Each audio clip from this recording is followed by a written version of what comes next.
Hey guys, this is Paul from Breaking Chains. Hey, I have a question that has been answered to me numerous times, and that is, how do I love myself after meth? Ultimately, after addiction. And I guess the question can also be revised into, how do I love after addiction?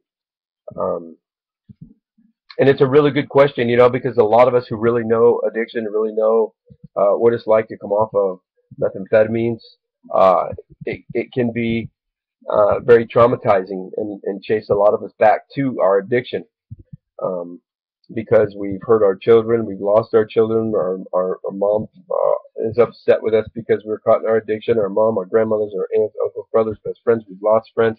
The list goes on and on and on. So when we step into our recovery, when we look back at that, we get angry with ourselves. We get upset with ourselves. We're disgusted with ourselves. That how can we live that kind of lifestyle? And in our addiction, those people that love us tried to help us and pull us out of that, but we just thought they were beating us up. We thought they were um, just being hard on us and blah blah blah. And so we look back at where they tried to help us, and we should have listened, but we didn't. But every addict just has to go through their own. We have to just go through it ourselves. Um, and so when we step into recovery and we look at all the damage that we've done, we get angry, very angry with ourselves. And it's I want you to tell you that it is a normal emotion. It's normal for you to be angry with yourself, and it's normal for you. Anger is a normal emotion that is caused by hurt and shame and sorrow, and looking back at the things that we've done to our bodies and to our lives and to our family, to our loved ones, can be very traumatizing to an addict in early recovery, let alone all the stuff that goes on in the brain, as I talk about in one of my other videos. And if you'd like to watch that video, you can go to YouTube. I have a whole slew of videos there, and one of them talks about the brain, dopamine in the brain, and talks about the depression that says so. Not only we're going through the depression, um, we're going through all the emotions of what we did in our past. So, so the question is, how do I love again? And so, the best way that I can tell you that I dealt with that, and I did. I lost three wives. I've hurt many stepchildren from three previous wives, and my own kids as well, my biological kids. And so when I got into recovery, I didn't think I was ever going to repair that. Uh, there's times where I thought of suicide, and just I didn't want to be here. I didn't belong here. Um, And even though I wasn't doing drugs, people would still look at me because of the damage that I'd done in my past, and it was really hard for me to deal with. And um, so I really got involved with the 12 steps. I got involved with school and started going to school to get my high school diploma. So I kind of went back to the basic of where I left off in my dreams, and my goals, and what I wanted to be in life. And of course, I couldn't meet those dreams, but I made new dreams. And so I went to school and got my high school diploma. So that's where I would tell you to start. Is if you don't have your GED, go get it. Um, and then you can. I don't care. It doesn't really matter how old you are. If you're 30 or 40 or 50 years old, when going back to school, if you want to be an RN, it's for 4 years. So by the time you're 54, you'll be in a hospital doing what you love to do. So don't make up excuses. Like, colleges will pay you to go to school. They give grants, and if you've already used a grant you owe, college that's close to you, just go talk to them and make payments to them, and do everything you can. Don't just give up. And so the reason I'm suggesting that is because what that will do is that will build up your self-esteem, and it'll kind of bring you back to where you left off in life, and help you to fulfill those dreams. And so what that does is it really builds up your self-esteem as a person, and then your family members and people that love you, whether it be spouses or whatever, uh, even if they're exes, people that are raising your kids, or whatever, the courts, anything will see you doing that, um, and their opinion of you will change. Uh, we've caused a lot of damage, and it's not just going to be because we get off drugs that people are going to forgive us. We have to do that continuously. Recovery doesn't happen overnight. It's gradual, and it's gradual for a lifetime. And so A lot of people think that only the 12 steps is a form of recovery, but I believe personally, I'm a big fan of the 12 steps. Uh, but a lot of people think that 12 steps is the only way, and it's not the only way. I believe that a person just went and spent hours and hours in school all day long, that is a form of recovery. It's a form of building up their self-esteem and their emotions, which is what the steps are designed to do, to clear away that wreckage. But it's also meant to build up our personal emotions in ourselves and how we feel about ourselves and our self-esteem.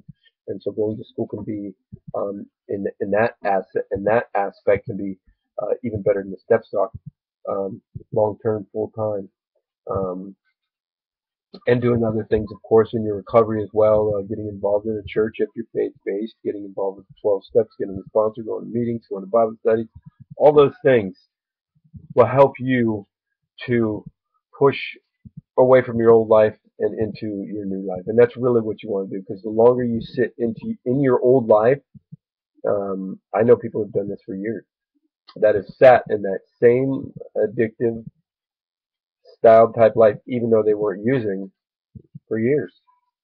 They just didn't do anything. And so they were the same selfish, self-centered, self-seeking, inconsiderate, dishonest person that they were in their addiction. The only difference was they weren't on dope. So we want to get away from that. We want to break away from that and be um, a person that loves us and that doesn't look at us as a drug addict anymore.